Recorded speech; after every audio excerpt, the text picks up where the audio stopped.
Brock Purdy is now number one in the NFL in QBR, and he's doing this behind an offensive line for the 49ers that is ranked number 22 in pass block win rate. So I don't want to hear any more about Brock Purdy is loaded with supporting cast that's absolutely unbeatable. The 49ers offensive line has been beatable in pass protection. Colton McKivitz was beaten yesterday.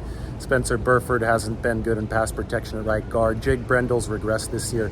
Brock Purdy is doing what he is doing behind an offensive line that is below average. And that absolutely needs to be underscored, bolded, highlighted, whatever you want to do. What Brock Purdy is doing this year is absolutely special. He was 10 of 11 yesterday on throws that traveled over 10 yards in the air. So the whole he just throws short passes argument is completely invalid as well.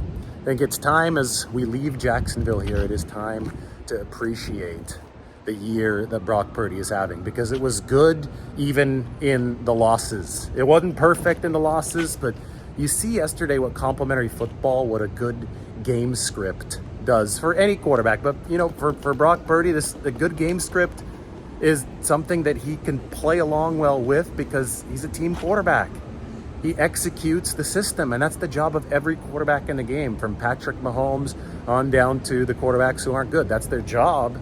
Quarterbacks who aren't good don't execute the game plan, but Brock Purdy has been executing it. So this is downtown Jacksonville. I'm waiting for my Uber to head on off to the airport. Really good food yesterday at a place called Spliffs. I had actually been in town a couple of years ago. It's a gastro pub downtown, specializes in their burgers and their mac and cheese.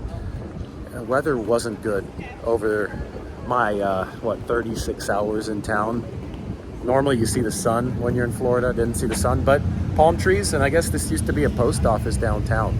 It is now a state attorney's office. Wow, the Florida state attorney's office here in Jacksonville.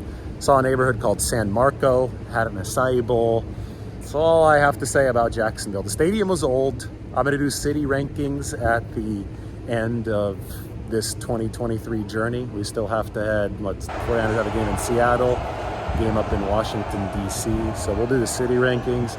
Jacksonville's quieter though. I think most of the action in Jacksonville is in the suburbs. Amelia Island, right? There's the ocean's not that far away. The city of Jacksonville itself though.